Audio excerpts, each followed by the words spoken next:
माननीय सदस्यगण, ये सदन 1975 में देश में आपातकाल इमरजेंसी लगाने के निर्णय की कड़े शब्दों में निंदा करता है। इसके साथ ही हम उन सभी लोगों की संकल्प शक्ति की सराहना करते हैं जिन्होंने इमरजेंसी का पुनः विरोध किया, अभूतपूर्व संघर्ष किया और भारत के लोकतंत्र की रक्षा का दायित्व निभाया। भारत के इतिहास में 25 जून 1975 के उस दिन को हम हमेशा काले अध्याय के रूप में जाना जाएगा। इस दिन तत्कालीन प्रधानमंत्री श्रीमती इंदिरा गांधी ने देश में इमरजेंसी लगाई और बाबा साहब अम्बेडकर द्वारा निर्मित संविधान पर प्रचंड प्रहार किया था। भारत की पहचान पूरी दुनिया में लोकतंत्र की जननी के तौर पर है। भारत में हमेशा लोकतांत्रिक मूल्यों और वाद संवाद का समर्थन हुआ, हमेशा लोकतांत्रिक मूल्यों की सुरक्षा की, उन्हें हमेशा प्रोत्साहित किया गया। ऐसे भारत पर श्रीमती इंदिरा गांधी द्वारा तानाशाही थोप दी गई, भारत के लोकतांत्रिक मूल्यों को कुचला गया और अभिव्यक्ति की आजादी का गला घोटा गया। इमरजेंसी के दौरान भारत के नागरिकों के अधिकार नष्ट कर दिए गए, नागरिकों से उनकी आजादी छीन ली गई। ये वह दौर था जब विपक्षी नेताओं को जेल में बंद कर दिया गया, पूरे देश को जेल खाना बना दिया गया।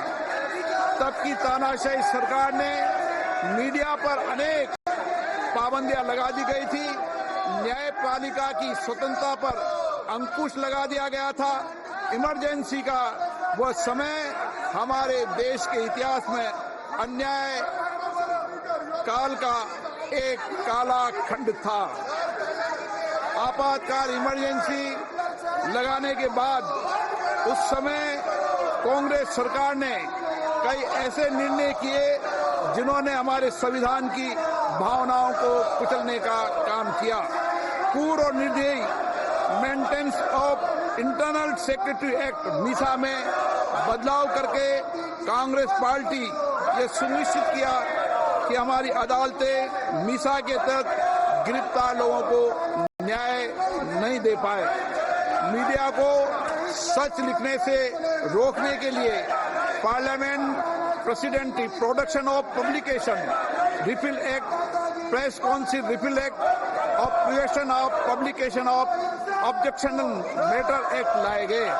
इस काले खंड में संविधान में 38वां, 89वां, 40वां, 41वां, 42वां संविधान संशोधन किया गया। कांग्रेस सरकार द्वारा किए गए संशोधन का लक्ष्य था सारी शक्तियां एक व्यक्ति के पास आ जाए, न्यायपालिका पर नियंत्रण हो, संविधान के मूल सिद्धांत खत्म किए जा सके। ऐसा करके नागरिकों के अधिकारों का दमन किया गया और लोकतंत्र के सिद्धांतों पर आघात किया। इतना ही नहीं, तत्कालीन प्रधानमंत्री श्री इंदिरा गांधी ने कमिटेड ब्यूरोक्रेसी और कमिटेड जुडिशरी की बात कही, जो उनकी लोकतंत्र विरोधी रवैये का एक उदाहरण है। इमरजेंसी अपने साथी ऐसे असामाजिक और तानाशाही की भावना से भयंकर चुनौतियों को लेकर आई, जिसने गरीबी, दलित और वंचितों को तबाह कर दिया। इमरजेंसी के दौरान लोगों को कांग्रेस सरकार द्वारा जबरन थोपी गई अनिवार्य नसबंदी का, शहरों में अतिक्रमण हटाने के नाम पर मनमानी का और सरकार की कुनीतियों का प्रहार झेलना पड़ा। ये सदन उन सभी लोगों के प्रति संवेदना जताना चाहता है। 1975 से 1970 कालाखंड अपने आप में एक ऐसा कालाखंड है जो हमें संविधान के सिद्धांतों, संघीय ढांचे और न्यायिक स्वतंत्रता के महत्व को याद दिलाता है। ये कालखंड हमें याद दिलाता है कैसे उस समय हम सभी पर हमला किया गया, क्योंकि जिनकी रक्षा आवश्यक है।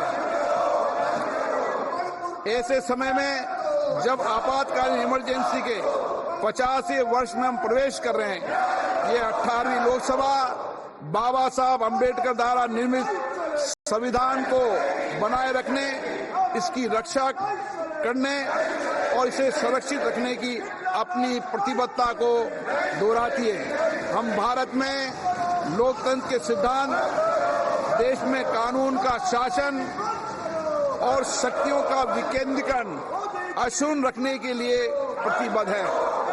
हम संवैधानिक संस्थाओं में भारत के लोगों की आस्था और उनके अभूतपूर्व संघर्ष, जिनके कारण इमरजेंसी का अंत हुआ और एक बार फिर संवैधानिक शासन की स्थापना हुई, उनकी सराहना करते हैं। 1975 में आज 26 जून के दिन ही देश इमरजेंसी की क्रूर सच्चाइयों का सामना करते हुए उठा था। 1975 में आज के दिन कैबिनेट ने इमरजेंसी का पोस्ट फैक्टो रेक्टिफिकेशन किया था। इस तानाशाही और असंवैधानिक निर्णय पर मोहर लगाई थी। इसलिए हमारी संसदीय प्रणाली अनगिनत बलिदानों के बाद मिली दूसरी आजादी के प्रति अपनी प्रतिबद्धता को दोहराने के लिए आज के प्रस्ताव किया जाना आवश्यक है। अब हम ये जानते हैं कि हमारी युवा पीढ़ी लोकतंत्र के इस काले अध्याय के बारे में जरूर जानना चाहिए। इमरजेंसी के दौरान गैर कानूनी गिरफ्तारियां, सरकारी प्रताड़ना के चलते अनगिनत लोगों को यातनाएं सहनी पड़ी थी। उनके परिवार उनको असमित कष्ट उठाना पड़ा था।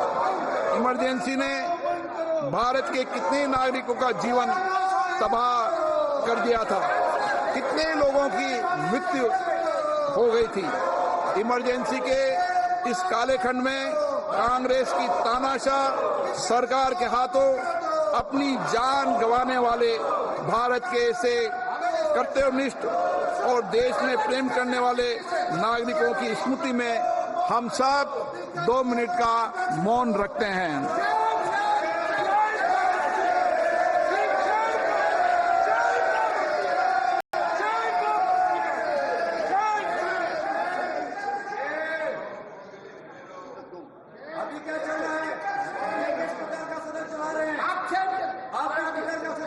ओम शांति। सभा की कार्रवाई दिनांक 27 जून 2024 को राष्ट्रपति के अभिभाषण की समाप्ति के आधे घंटे के पश्चात के लिए स्थगित की जाती है।